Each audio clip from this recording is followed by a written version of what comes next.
సమ్మతించే హృదయం నీకుంటే అద్భుతాలు నీ ద్వారా చేసే శక్తి దేవుల్లో ఉన్నది. ఇంకెవరినో దేవుడు ఎతకట్లా.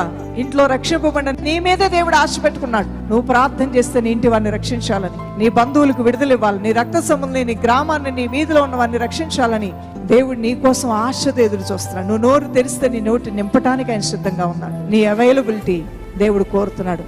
దేవుడు రాణి అయిన ఎస్తేరుకు ఒక అవకాశం ఇచ్చినప్పుడు వినయ మనసుతో అంగీకరించి అవకాశాన్ని వాడుకొని మధ్యవర్తిగా మారిపోయింది, విజ్ఞాపనకర్తగా మారిపోయింది, చరిత్రలో స్థిరస్థాయిగా నిలిచిపోయింది.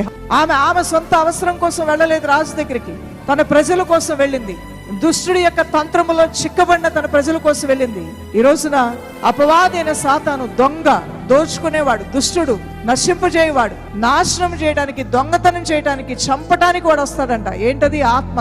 అలాంటి బంధకాల్లో ఉన్న అనేక మంది మన బంధువులు ఉన్నారు, మన రక్త సంబంధులు ఉన్నారు, మనకు తెలిసిన వారు ఉన్నారు. వాళ్ళందరూ కూడా ఇలాంటి బంధకాల్లో ఉన్నప్పుడు మనం మౌనంగా ఎలా సుఖించగలుగుతాం? మౌనంగా ఎలా ఉండగలుగుతాం? నశించిపోవచ్చిన దాన్ని వెతికి రక్షించడానికి వచ్చిన యేసు ప్రభు వారి యొక్క ప్రేమ మనలో ఉంటే మనము కూడా నశించిపోవచ్చిన ఆత్మల కొరకు జుట్టు జలమయంగా, కళ్ళు కన్నీటి ఒట్లుగా చేసుకుని ప్రార్థన చేయవద్దా? ప్రభు రక్తంలో, ప్రభు శరీరంలో పాల్గొన్న మనందరి బాధ్యత అది కాదా? మనం మౌనంగా ఎలా ఉండగలుగుతాం? దైవజనమా, రాణి అయిన ఎస్తేరునే మౌనంగా ఉండలేను అనుకుంది. ప్రజల పక్షంగా విజ్ఞాపన చేసింది. ఆ విజ్ఞాపన ప్రార్థన దేవుడు విన్నాడు. ఆ యూదా జనాంగంలో ఒక్కరు కూడా నశించిపోకుండా దేవుడు కాపాడాడు. నీ గ్రామంలో నువ్వే ఉన్నావేమో, నీ పట్టణంలో నిన్నే నీ దేవుడు చూస్తున్నాడు. నీ రక్త సంబంధం అందరికీ నిన్నే ఒక రిప్రజెంటేటివ్ గా, ఒక మధ్యవర్తిగా నేను చూస్తున్నాడు. ఈ రోజు నీ సొంత అవసరాల కొరికే నువ్వు ప్రార్థన చేస్తున్నప్పటికీ మరొక కోణంలో నువ్వు చూస్తే నీవు, నేను, సమస్త సకల మానవుల కొరకు ప్రార్థన చేయవలసిన బాధ్యత దేవుడు మన మీద పెట్టాడు.